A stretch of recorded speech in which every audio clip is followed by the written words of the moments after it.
Hello and welcome to my YouTube channel knowledge का village. दोस्तों, आज के इस वीडियो में हम बात करेंगे इनकम टैक्स एक्ट के अलग अलग सेक्शंस के बारे में, जिनकी मदद से आप income tax deductions, exemptions and rebate का फायदा उठा सकते हैं, यानी कि इनकम टैक्स को आप सेव कर सकते हैं।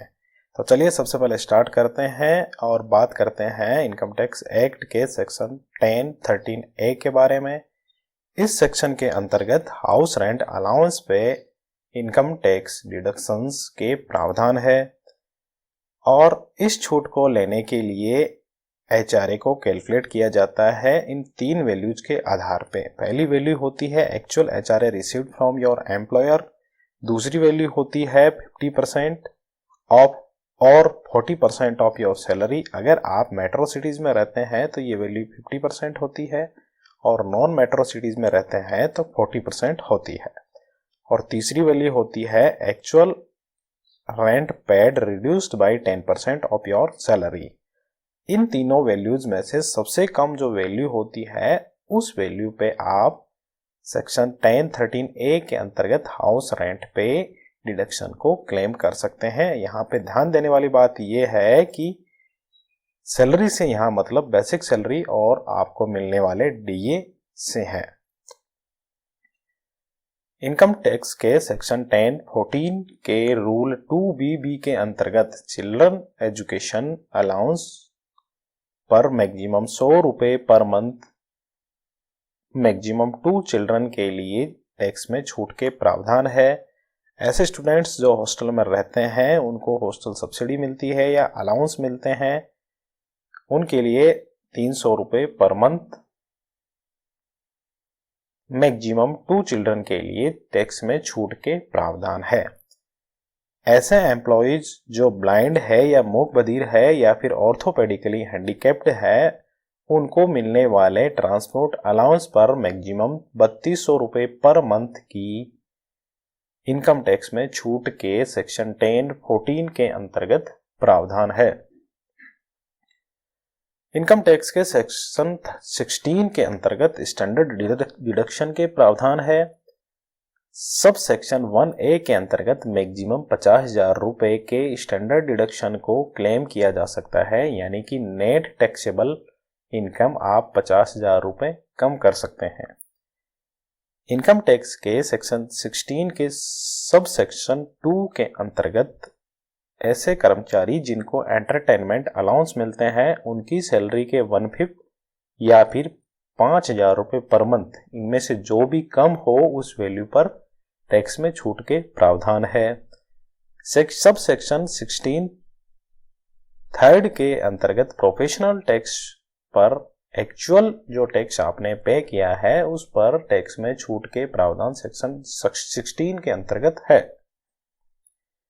सेक्शन 24B के अंतर्गत हाउसिंग लोन के इंटरेस्ट पर पे की जाने वाली वैल्यू पर छूट टैक्स में छूट के प्रावधान कुछ इस प्रकार है। अगर आपका लोन 1 अप्रैल 1999 के बाद लिया गया है और हाउस प्रॉपर्टी को खरीदने के लिए या उसको बनाने के लिए लिया गया है, तो उस लोन के इंटरेस्ट अमाउंट पर मैक्सिमम 2 लाख रुपए की छूट के साथ टैक्स में छूट के प्रावधान है, लिमिट के साथ। अगर हाउस प्रॉपर्टी के रिपेयर के लिए कोई लोन लिया गया है तो इस केस में 30,000 रुपए सालाना मैक्सिमम टैक्स में छूट के प्रावधान है। अगर कोई प्रॉपर्टी किराए पर देने के लिए खरीदी जाती है या बनाई जाती है, उसके लिए अगर लोन लिया गया है तो उसके इंटरेस्ट अमाउंट, जो अमाउंट एक्चुअल में इंटरेस्ट के रूप में पे किया गया है, उसके एक्चुअल वैल्यू पर without any limit section 24B के अंतर्गत टैक्स में छूट के प्रावधान है। अब बात करते हैं सेक्शन 80C, 80CC और 80CCD1 की। 80C टैक्स में छूट लेने के लिए टैक्स पेयर्स की सबसे पसंदीदा सेक्शन है। इसके अंतर्गत लाइफ इंश्योरेंस प्रीमियम, चाहे वो LIC हो सकती है या फिर PLI यानी पोस्टल लाइफ इंश्योरेंस हो सकती है, या फिर किसी भी कंपनी की कोई भी लाइफ इंश्योरेंस पॉलिसी हो सकती है, उसको आप टैक्स में छूट के लिए क्लेम कर सकते हैं। कोई भी प्रोविडेंट फंड, चाहे वो पीपीएफ है या ईपीएफ है या एनपीएस है, वो भी एटीसी के अंतर्गत आता है। जीआईएस कंट्रीब्यूशन है, बच्चों की ट्यूशन फीस है, एनएससी यानी कि नेशनल सेविंग सर्टिफिकेट है, और subscription to certain equity shares है, हाउसिंग लोन का प्रिंसिपल है, और ऐसे बहुत सारे आइटम्स एटीसी कैटेगरी में इंक्लूड किए जाते हैं। उन पर आप टैक्स में छूट एटीसी के अंतर्गत ले सकते हैं। एटीसीसीसी के अंतर्गत एलआईसी या फिर किसी भी अदर इंश्योरर के एन्युटी प्लान पर टैक्स में छूट के प्रावधान है। एटीसीसीडी 1 के अंतर्गत एनपीएस में एम्प्लॉय कंट्रीब्यूशन के अमाउंट पर टैक्स में छूट के प्रावधान है। यहाँ पे मुख्य ध्यान देने वाली बात यह है कि एटीसी, एटीसीसीसी और एटीसीसीडी 1 तीनों सेक्शंस में कुल मिला के आप 1.5 लाख रुपए तक की छूट ले सकते हैं। इनकम टैक्स के एक्ट एटीसीसीडी 1B के अंतर्गत एडिशनल एनपीएस में कंट्रीब्यूशन के लिए छूट में प्रावधान है, यानी कि आप एनपीएस में अलग से कंट्रीब्यूट करके 50,000 रुपए की अतिरिक्त छूट ले सकते हैं। कुल मिला के बात यह है कि आप एनपीएस में कुल मिला के 2 लाख रुपए तक सालाना निवेश करके 2 लाख रुपए तक टैक्स बचा सकते हैं। 1.5 लाख रुपए तक की लिमिट एटीसी के अंतर्गत आ जाएगी और 50,000 रुपए तक की लिमिट एटीसीसीडी 1B के अंतर्गत आ जाएगी। इनकम टैक्स के सेक्शन एटीसीसीडी 2 के अंतर्गत आपके एम्प्लॉयर द्वारा आपके एनपीएस में कंट्रीब्यूशन जमा करवाया जाता है, उस पर आप टैक्स में छूट ले सकते हैं। अगर आप सेंट्रल गवर्नमेंट एम्प्लॉई है तो deduction limit 14% of your salary है। अगर आप स्टेट गवर्नमेंट एम्प्लॉई है तो ये deduction limit 10% of your salary है। इनकम टैक्स एक्ट के सेक्शन 80D के अंतर्गत हेल्थ इंश्योरेंस प्रीमियम्स पर टैक्स में छूट के प्रावधान है। आप अपने लिए या फिर अपने जीवन साथी के लिए या किसी डिपेंडेंट चिल्ड्रन के लिए 25,000 रुपए तक की छूट का क्लेम कर सकते हैं। अगर कोई भी पर्सन 60 से अबव है तो ये लिमिट बढ़ के 50,000 रुपए हो जाती है, और इसी लिमिट के अंदर 5,000 रुपए प्रिवेंटिव हेल्थ चेकअप के भी प्रावधान है। यहाँ पे पेरेंट्स के लिए अलग से छूट प्रदान की गई है, यानी कि पेरेंट्स के लिए आप 25,000 रुपए की हेल्थ इंश्योरेंस प्रीमियम खरीद सकते हैं और टैक्स में डिडक्शंस को क्लेम कर सकते हैं। और अगर आपके पेरेंट्स 60 से अबव है, सीनियर सिटीजन है, तो ये लिमिट बढ़ के 50,000 रुपए हो जाती है, यानी कि कुल मिला के आप 80D सेक्शन के अंतर्गत 1 लाख रुपए तक की टैक्स में छूट ले सकते हैं हेल्थ इंश्योरेंस प्रीमियम खरीद करके। इनकम टैक्स के सेक्शन 80D के अंतर्गत किसी डिसेबल्ड डिपेंडेंट के मेंटेनेंस या फिर मेडिकल ट्रीटमेंट के लिए फ्लैट 75,000 रुपए के डिडक्शन को क्लेम किया जा सकता है, इर्रेस्पेक्टिव ऑफ एक्सपेंस इनकर्ड। इससे कोई फर्क नहीं पड़ता है कि आपने कितना पैसा उस पर खर्च किया है। अगर डिसेबिलिटी लिमिट डिपेंडेंट की 80% या ज्यादा है तो ये डिडक्शन बढ़कर 1,25,000 रुपए सालाना हो जाता है। इनकम टैक्स के सेक्शन 80DDB के अंतर्गत सेल्फ या फिर किसी डिपेंडेंट की किसी स्पेसिफाइड डिजीज के ट्रीटमेंट के लिए आप मैक्सिमम 40,000 रुपए की सालाना छूट को डिडक्शन क्लेम करवा सकते हैं। और अगर आप या फिर कोई आपका डिपेंडेंट सीनियर सिटीजन है तो ये लिमिट बढ़कर 1 लाख रुपए सालाना हो जाती है। इनकम टैक्स के सेक्शन 80E के अंतर्गत आप अपने या फिर अपने किसी रिलेटिव के लिए हायर एजुकेशन पे लिए गए लोन पर दिए जाने वाले इंटरेस्ट पर टैक्स डिडक्शंस को क्लेम कर सकते हैं, और इसकी लिमिट जो है टोटल अमाउंट पेड है towards interest on loan taken, यानी कि आपने लोन लिया है एजुकेशन, हायर एजुकेशन के लिए, तो उस पे जितना भी इंटरेस्ट आप देंगे उस टोटल इंटरेस्ट अमाउंट को आप इनकम टैक्स में छूट के लिए प्रावधान है। इनकम टैक्स एक्ट के सेक्शन 80 के अंतर्गत हाउसिंग लोन के एडिशनल छूट के प्रावधान है। यहाँ पे शर्त ये है कि आपका हाउसिंग लोन 1 अप्रैल 2016 से 31 मार्च 2017 के बीच लिया गया हो और इसकी मैक्सिमम लिमिट 50,000 रुपये सालाना है आपके लिए गए लोन के इंटरेस्ट अमाउंट पर।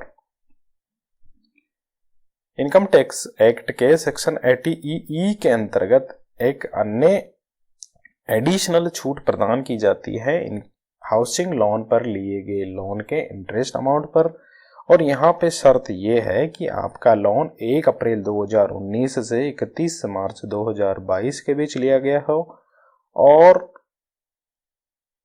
उसके डिडक्शंस को 80 के अंतर्गत क्लेम नहीं किया गया हो, और यहाँ पे उसकी लिमिट बढ़ के हो जाती है 1,50,000 रुपये सालाना on interest paid of loan taken.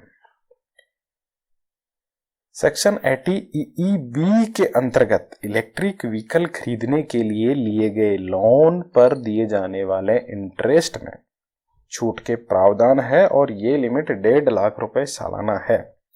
यानी कि अगर आपने इलेक्ट्रिक व्हीकल खरीदा है और उसके लिए लोन लिया है तो उस लोन पे दिए जाने वाले इंटरेस्ट की वैल्यू पर आप 1.5 लाख रुपए तक सालाना टैक्स बचा सकते हैं। दोस्तों, अगर आपको मेरा ये समझाने का तरीका या फिर आपको ये वीडियो अच्छी लगी है तो प्लीज़ वीडियो को लाइक करें, शेयर करें, कमेंट्स करें और हमारे चैनल नॉलेज का विलेज को सब्सक्राइब करना ना भूलें। इनकम टैक्स एक्ट के सेक्शन 80G के अंतर्गत आप चैरिटेबल इंस्टीट्यूशंस या फिर प्रेस्क्राइब्ड फंड्स में डोनेशन देके भी टैक्स में छूट ले सकते हैं। इसकी 2 कैटेगरीज है, एक विदाउट एनी लिमिट है और दूसरी विद क्वालिफाइंग लिमिट्स है। ऐसे चैरिटेबल इंस्टीट्यूशंस जो गवर्नमेंट द्वारा एस्टेब्लिश किए गए हैं उनमें डोनेशन देके आप 100% तक डिडक्शन क्लेम कर सकते हैं और कुछ ऐसे इंस्टीट्यूशंस है जिनमें डोनेशन देके आप 50% तक टैक्स में छूट को क्लेम कर सकते हैं। लेकिन यहाँ पे ध्यान देने वाली बात यह है कि आपके द्वारा दिया गया डोनेशंस केस में 2,000 रुपये से ज़्यादा नहीं होना चाहिए। अगर 2,000 रुपये से ज़्यादा आपने केस में डोनेशन दिया है तो आप इस छूट के लिए क्लेम नहीं कर सकते हैं। इनकम टैक्स के सेक्शन 80G के अंतर्गत ऐसे एम्प्लॉयज या फिर इंडिविजुअल्स जिनको HRA नहीं मिलता है या सेल्फ एम्प्लॉयड है वो भी हाउस रेंट अलाउंस के रिडक्शंस को क्लेम कर सकते हैं और वो इन तीनों वैल्यूज के आधार पर किए जाते हैं। पहली वैल्यू है rent paid reduced by 10% of total income, दूसरी वैल्यू है 5,000 पर मंथ और तीसरी वैल्यू है 25% of total income excluding long term capital gains and short term capital gains. अब इन तीनों वैल्यूज में से जो वैल्यू कम होती है उस वैल्यू पे इनकम टैक्स डिडक्शंस को क्लेम किया जा सकता है। और यहाँ पे मुख्य ध्यान देने वाली बात यह है कि ये क्लेम करने के लिए आपको फॉर्म 10BA ऑनलाइन भरना होगा। अगर ये नहीं भरते हैं तो 80G के अंतर्गत टैक्स में छूट नहीं ली जा सकती है। अब बात करते हैं इनकम टैक्स एक्ट के सेक्शन 80GA के बारे में, जिसके अंतर्गत आप किसी साइंटिफिक रिसर्च या रूरल डेवलपमेंट के लिए दिए गए डोनेशन पर टैक्स में छूट को क्लेम कर सकते हैं। लेकिन शर्त ये है कि 2,000 रुपये से ज़्यादा डोनेशन आपने केस में नहीं किया हो। अगर आपने केस में किया है 2,000 रुपये से ज़्यादा तो आप 80GA के अंतर्गत टैक्स में छूट को क्लेम नहीं कर सकते हैं। अब बात करते हैं सेक्शन 80TTA और 80TTB के अंतर्गत, जिनके अंतर्गत आपको अपने सेविंग बैंक अकाउंट्स के पेमेंट्स पर मिलने वाले इंटरेस्ट पर टैक्स में छूट के प्रावधान है। 80TTA के अंतर्गत अगर आप नॉन सीनियर सिटीजन है तो सेविंग बैंक अकाउंट पर मिलने वाले इंटरेस्ट पर मैक्सिमम 10,000 रुपये की छूट आप ले सकते हैं। यानी कि अगर आपकी सेविंग बैंक अकाउंट से इंटरेस्ट 10,000 रुपये सालाना से ज़्यादा है तो उस पर आपको टैक्स देना होगा। सेक्शन 80TTB के अंतर्गत सीनियर सिटीजन के केस में अगर सेविंग बैंक अकाउंट से इंटरेस्ट रिसीव होता है तो 50,000 रुपये तक की लिमिट है। यानी कि 50,000 रुपये से ज़्यादा सेविंग इंटरेस्ट पर आपको टैक्स देना होगा। सेक्शन 80U के अंतर्गत अगर आप पर्सन विद डिसेबिलिटी है तो फ्लैट 75,000 रुपए का डिडक्शन क्लेम किया जा सकता है। अगर डिसेबिलिटी लिमिट या डिसेबिलिटी लेवल 80% या ज़्यादा है तो ये लिमिट बढ़ के 1,25,000 रुपये हो जाती है।